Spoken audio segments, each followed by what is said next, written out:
कुछ लड़के करनी सेना के लीडर के घर में घुसते हैं और एक के बाद एक 17 गोली दागते हैं।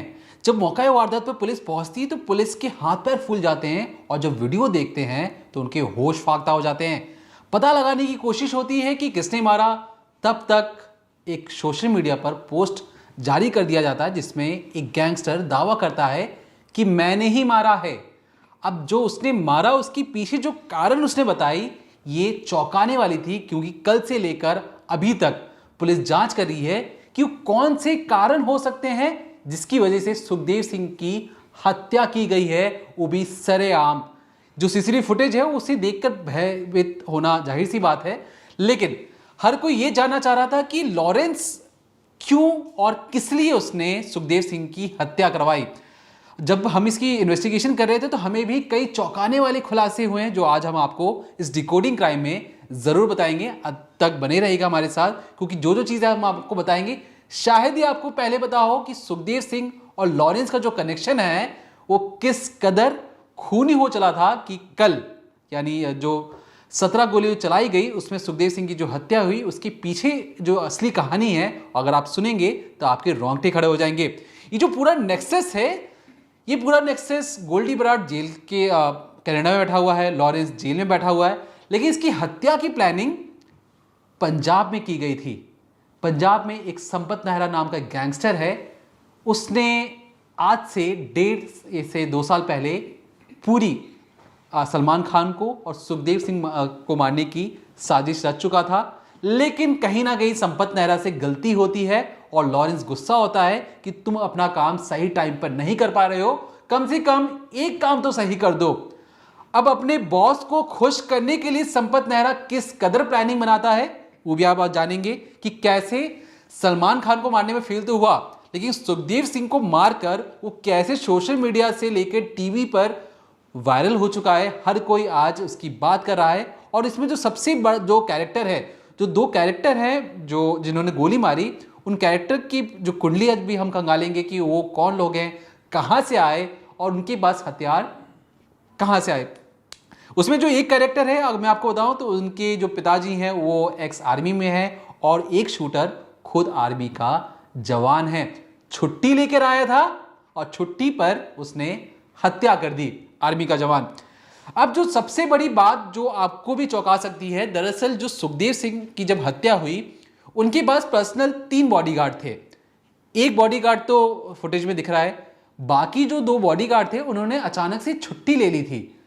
तो अब शक जाहिर किया जा रहा है या पुलिस इन्वेस्टिगेट भी कर रही है कि क्या इन दोनों बॉडीगार्ड को पता था कि सुखदेव सिंह की हत्या होने वाली है, क्योंकि अचानक से छुट्टी ले लेना।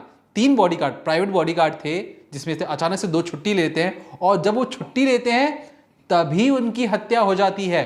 तो एक सवालिया निशान जरूर खड़ा होता है। अब बात करते हैं जो आज हम इस वीडियो में आपको आगे भी बताएंगे कि सुखदेव सिंह ने राजस्थान की सरकार और गृह मंत्रालय को एक लेटर लिख के कहा था कि जनाब मेरी जान को खतरा है, मुझे पुलिस की सिक्योरिटी दिलवाइए। अब इसका संज्ञान लिया भी जाता है, लेकिन हमारा सवाल यह था कि सुखदेव सिंह जी को कैसे पता लगा कि लॉरेंस उन्हें मारना चाहता है। इस कुंडली में जब हम आपको वीडियो में आखिर में ये भी बताएंगे कि जो सुखदेव सिंह तक लॉरेंस से कैसे उसे धमकी मिली। अगर आप ये जानेंगे तो आपके होश फाख्ता हो जाएंगे, क्योंकि ये कनेक्शन सिर्फ राजस्थान से नहीं पंजाब से भी जुड़ा हुआ है, हरियाणा से भी जुड़ा हुआ है और हैदराबाद का क्या कनेक्शन है अगर आप इसी भी जानेंगे तो आपके होश फाख्ता हो जाएंगे। तो हमारे साथ बने रहिए, हम एक एक कर सारी परतें खोलेंगे आज।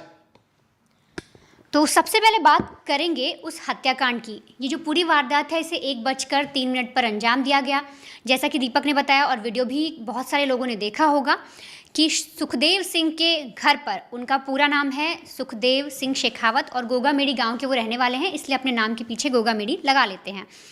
उनके घर पर जो जिस रूम में वो बैठे हैं वहाँ पर 2 लोग बैठे होते हैं, साथ ही साथ जो 3 शूटर और थे वो बाहर खड़े होते हैं। 2 लोग अंदर आते हैं, थोड़ी सी हल्की फुल्की बातचीत होती है कि फटाफट पिस्टल निकाली जाती है और फायरिंग शुरू हो जाती है और उस दौरान 17 राउंड फायरिंग की जाती है। अब इसमें एक शख्स का और नाम सामने आता है कि उसकी भी मौत हो गई, वो है नवीन शेखावत।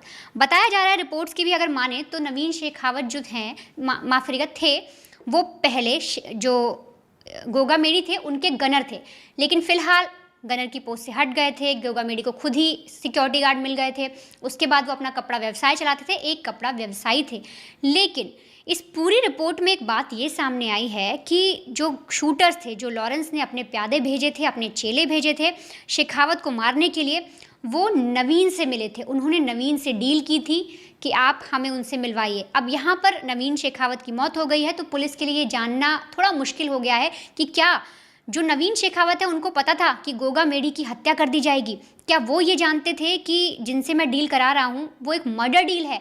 क्या उन्हें ये चीज़ पता थी, या सिर्फ मिलवाने के नाम पर, शादी के कार्ड के नाम पर नवीन ने गोगा मेडी से उन 2 हत्यारों को मिलवा दिया?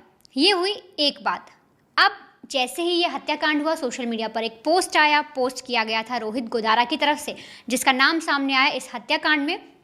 और उससे भी बड़ा जो इन सबको चलाने वाला है वो है लॉरेंस बिश्नोई, जिसका नाम हर बार सामने आता है। वो जेल में बैठा हुआ है, चाहे वो मंडोली जेल जाए, चाहे भटिंडा जाए, वो किसी भी जेल में जाता है, लेकिन हर जेल में जाकर बड़ी आसानी से अपने प्यादों को इशारे करता है और उसके एक इशारे पर जितने भी उसके चेले हैं, जो भी उसके गुर्गे हैं, वो किसी को भी मारने को तैयार हो जाते हैं। अब चाहे वो सलमान खान हो, या फिर सुखदेव जी हो, या फिर कितने सारे पंजाबी सिंगर्स हो, मूसेवाला हो, इन सब पर एक तरीके से ये पूरा नेक्सस अपना फैलाकर बैठे हुए हैं कि जब मौका मिलेगा ये मार देंगे। और लॉरेंस एक एक करके अपने टारगेट को मार भी रहा है। वो जिसको धमकी दी, जैसे उसने मूसेवाला को धमकी थी, मर्डर हुआ। राजू ठेहट को धमकी दी गई थी, उसका भी मर्डर हुआ। सुखदेव सिंह जी को भी बड़े दिनों से धमकी दी जा रही थी, उनका भी मर्डर कर दिया गया। और लगातार उसके टारगेट पे ऐसे बहुत सारे लोग हैं लॉरेंस के, चाहे वो पंजाबी सिंगर हो या फिर सलमान खान। अब जब रोहित गोदारा का नाम सामने आया तो पता लगाएगा कि आखिर ये शख्स कौन है। तो पता चला ये लॉरेंस का बहुत करीबी है, एक ख़ास गुर्गा है, लॉरेंस की गैंग से मिला हुआ है, छोटी मोटी चोरी डकैती क्या करता था, लेकिन एक बार इसे जब पुलिस जेल में पकड़ कर डालती है एक अपराध की वजह से, वहाँ पर इसकी दोस्ती हो जाती है लॉरेंस के गैंग के बंदों से। अब वही जो गैंगस्टर हैं वो इसे लॉरेंस से मिलवाते हैं। लॉरेंस से मिलने के बाद ये लॉरेंस का कायल हो जाता है, एक तरीके से उसका फ़ैन बन जाता है, जिस तरह से लॉरेंस का काम करने का तरीका है। और फिर ये उससे हाथ मिलाता है, बेल पर छूट कर आता है, फिर वहाँ से फरार हो जाता है। पुलिस पकड़ भी नहीं पाती इसे, और इस तरह से ये पुलिस को गुमराह करता रहता है। और हाल ही में जितने भी मर्डर हुए, जैसे राजू ठेहट का जो हत्या की गई थी राजस्थान में ही, ताबड़तोड़ सड़क पर गोलियां चली थी, उस हत्याकांड को करवाने वाला कोई और नहीं रोहित गोदारा था, और उसके शूटर्स ने ये काम किया था। और मर्डर करवाने वाला कौन था, मास्टरमाइंड कौन था, वो था लॉरेंस बिश्नोई, जिसने जेल में बैठकर ऑर्डर दिया था कि राजू ठेहट को मारना है, और रोहित गोदारा ने उसे मरवा दिया। और इसी तरीके से जो गोगा मेडी हैं उनकी हत्या भी रोहित गोदारा ने की, वो भी लॉरेंस के कहने पर। और लॉरेंस ने पूरी ये प्लानिंग कराई रोहित गोदारा के ज़रिए। लगातार इस तरह से हत्या करने के बाद जब पुलिस इसको पकड़ना चाह रही थी, तो रोहित गोदारा ने अपना नकली पासपोर्ट बनवाया, नकली नाम से वो कनाडा फरार हो गया, जैसे गोल्डी बराड़ भागा हुआ है। बाकी गैंगस्टर्स की तरह ये भी भारत छोड़कर पुलिस की नाक के नीचे से बड़े आराम से कनाडा चला गया, वहाँ बैठा हुआ है। और कनाडा में बैठकर अब ये भारत में सारी साजिशें रच रहा है, जितनी हत्याएं हो रही हैं, जो मर्डर हो रही हैं, लॉरेंस के कहने पर वो करवा रहा है। साथ ही साथ इस पर इंटरपोल ने रेड कॉर्नर नोटिस भी जारी किया है, और इस पर 1 लाख का इनाम भी घोषित कर रखा है रोहित गोदारा के ऊपर।